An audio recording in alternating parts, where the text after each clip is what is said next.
Well, hello trail travelers. We are still out here in Sedona, Arizona, hitting some more trails, and we're getting ready to hit Smiley Rock.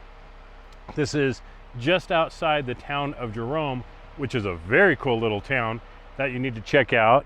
And over here is touted as like the friendly ghost town.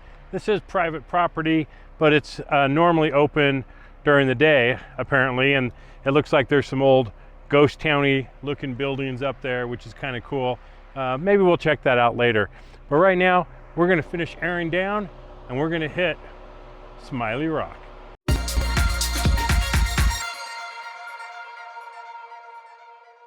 Well, this road is it's classified as a primitive road with little maintenance, and I mean, it's a little rough, but you know, it's no worse than something like Shelf Road or Phantom Canyon so far, even though this trail is called Smiley Rock OHV, so you kind of expect that there's going to be an off-highway vehicle component to it, more than just a dirt road, but we don't know. We're just out enjoying the day. Down in Sedona it was 106, and up here on this trail it is 96, so it is significantly cooler than it was down there at the bottom, and it's kind of nice to get out of that heat for a few minutes and just take a nice little cruise and see where things go. But it's a beautiful area, amazing views. You got all those yuccas and things that are in bloom. I mean, this is a high desert, so there's cactus and mesquite and probably some other types of desert plants in the area. Now we're getting into some more red rocky area, but it's just a really nice drive so far.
At that Y intersection back there, you stay to the left as we showed in the video, and the road gets a lot rockier past that point. Probably a good idea from the very beginning to air down like somewhere around that ghost town and just make sure that you're getting a nice smooth ride instead of getting all beat up out here. But now the temperature is continuing to drop. We're actually getting a few little raindrops here and there, so it may cool off quite nicely for us. Well, according to the All Trails guide for this, which is what we've been following, we're now coming out of all these switchbacks that we've been doing to get up to the top there, and it looks like, I mean, in terms of how trails go, a fairly straight shot to get out of here, going around Wood Chute Wilderness.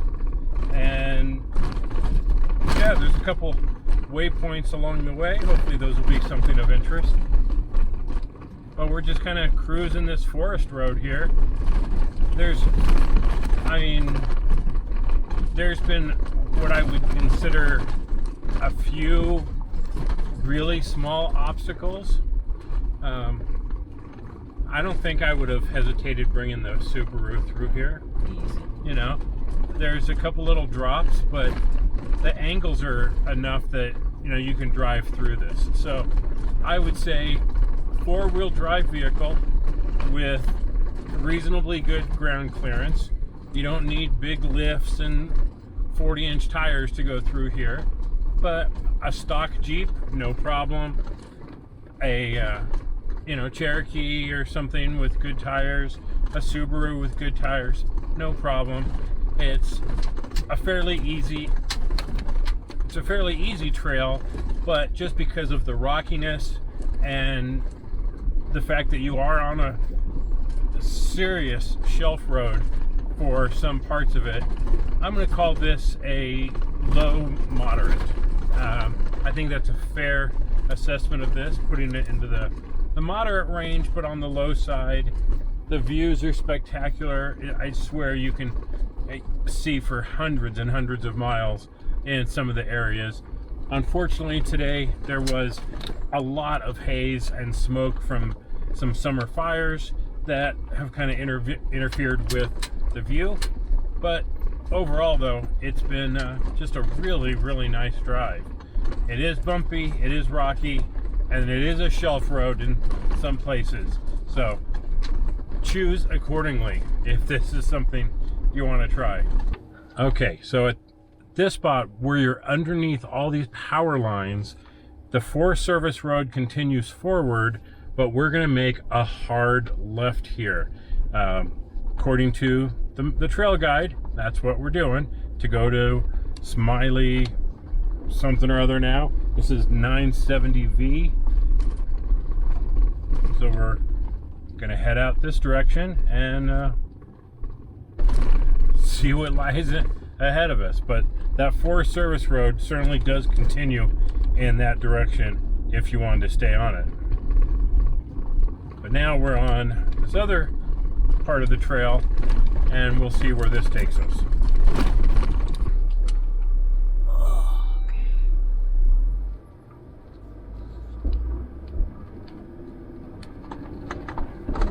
Yeah, this is definitely taking us out of the probably the Subaru category here and moving us into a lifted vehicle with bigger tires category.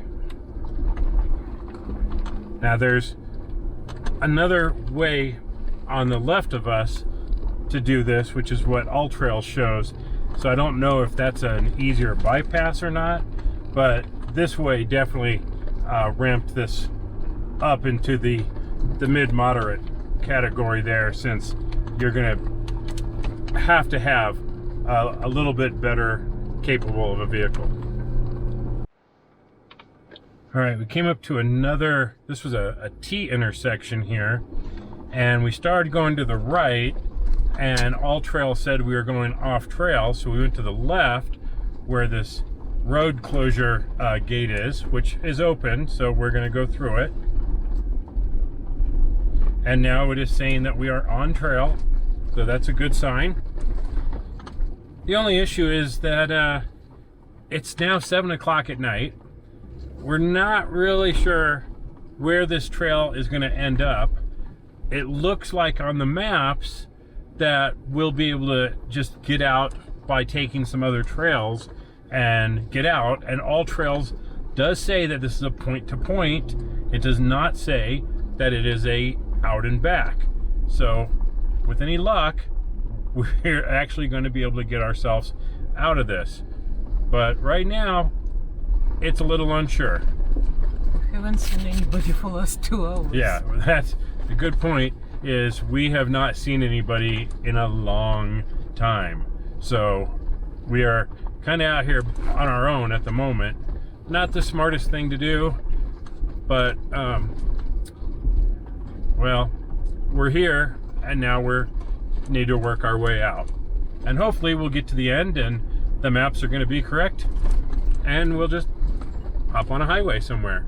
Because if I read the maps right, we're going to end up on our favorite highway, which is 89A. So hopefully we'll work our way right over there. Okay, well, these last few sections have definitely taken us out of the Subaru camp and into the much higher ground clearance vehicle area. Moving these from low moderates into mid moderate. There's a couple nice little drops, nothing too bad, and there's a couple spots where we go down and into a riverbed and then back up out. Of course, it's the middle of summer and it's 100 degrees, so there's no water in them, so we're not doing water crossings. But I can imagine that right at early spring or something, there may be water in here, so you gotta maybe keep that in mind going through here. The other thing is it's very narrow, so you got to be super careful with your placement that you don't end up getting some nasty scratches, because what we have on the side are sagebrush, holly, mesquite, things that are very unfriendly to paint. So you want to be very careful going through here, because the odds of actually getting some pinstriping very high. Well, what goes down must go up, I guess. Kind of the other way around from normal, but we just dropped down into this riverbed and all we're seeing is a big climb up out of it. So it's now 7:15.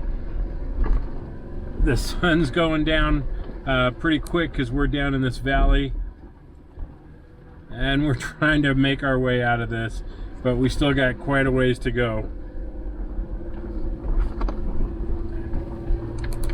So, number one, this goes back to, you know, don't go out alone. So do as we say, not as we do.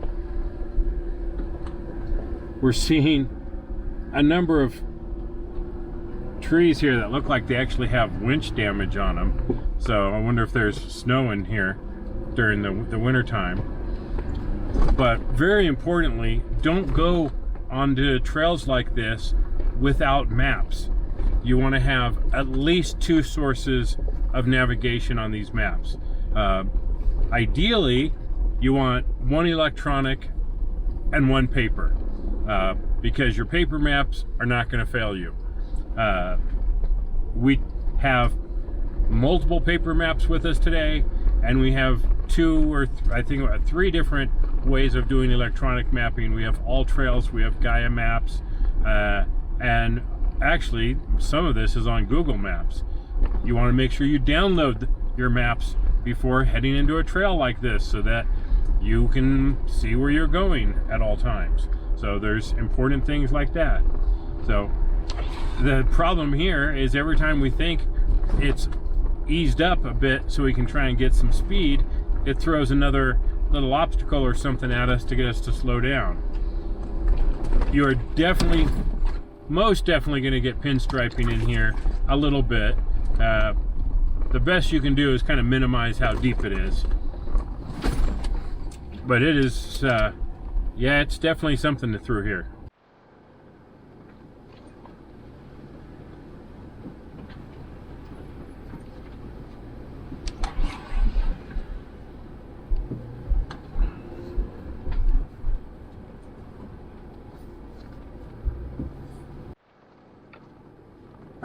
Yeah, this is definitely some slow going through here.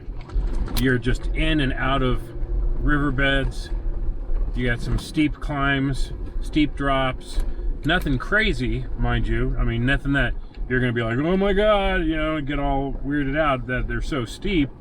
But they do make them a challenge to, you know, climb. You gotta get some momentum going. Is it this one? And just keep moving.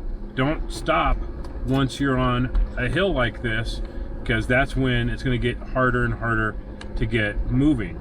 You want to take that momentum and just carry it right through, however, whichever line you're going to pick, but pick it and just go and don't stop, because that's where you'll start slipping. So keep the momentum going and just keep moving through these climbs like this.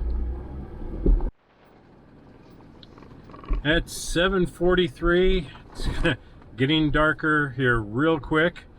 Running out of light because we're down in a valley, and we're not making good time. There's about 4 miles left, and a lot of this you're slowing down to about 1 to 2 miles an hour, and we'd really rather not be out here till 10, 11 o'clock at night. Even though we have light bars and cowl lights and things, you know, we'll be able to see our way through it, but it's always better to kind of see where you're going. And to be honest, this is starting to get a little Blair Witch Project for my taste, but there's just not much you can do because some of this is just so rocky that you're gonna have to slow down, and some of the places you need to slow down so that when you hit a rock, it doesn't bounce the top of your Jeep into a tree, and other spots so you don't bounce into the bushes and get yourself all scratched up. So there's times through here you just have to go slow, and there is not a lot of times that you can really pick the pace up. So it is definitely getting dark on us, and we have a ways to go. All right, well, the trail has moved from low and medium moderate to kind of a high moderate. You may need a spotter through some of this stuff so that you're not catching the differential on some big rocks.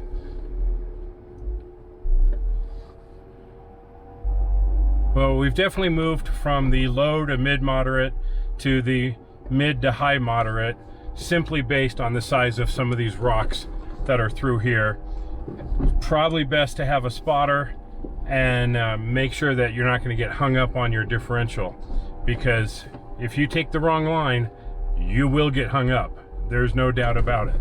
And there's nothing big enough through here to really winch off of, so you don't want to get turtled on anything for sure.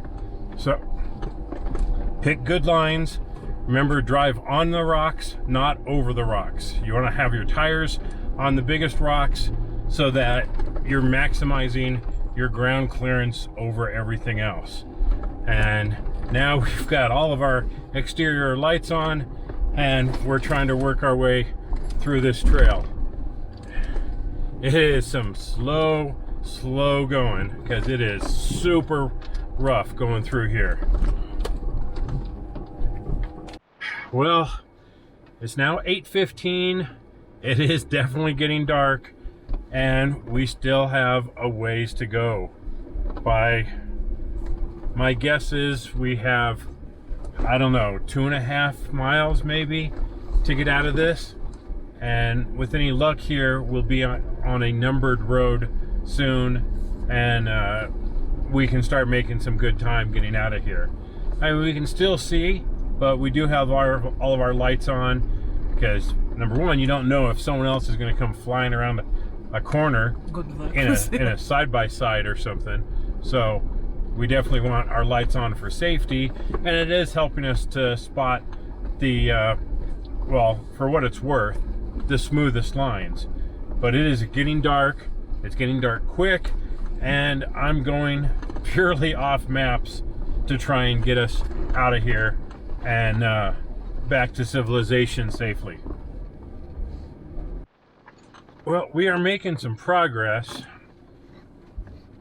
but what we're going to do is skip the end of the trail, because I don't think we're going to be able to see what there is to see at the end of the trail, because it's too dark to see anything other than what's right in front of us with the lights. But the maps have not failed us, and so far we're out of some really not difficult, but just really hard on the body rocky areas, and now we're in an area where there's trails going off left and right here and there, and we're just trying to work our way out to 89A, and that'll put us right where we need to be to get back to our little cabin. All right, it is now 8:40. It is pitch black outside, and working off my my maps here, we should have made a left-hand turn back there, but when we tried, there was no trail. There was nowhere to go where we wanted. Fortunately, it was at an intersection, so we kept going, and this should be okay. There's the only road in or out of here, and we're on it, and we're passing people who are on the side in some dispersed camping spots.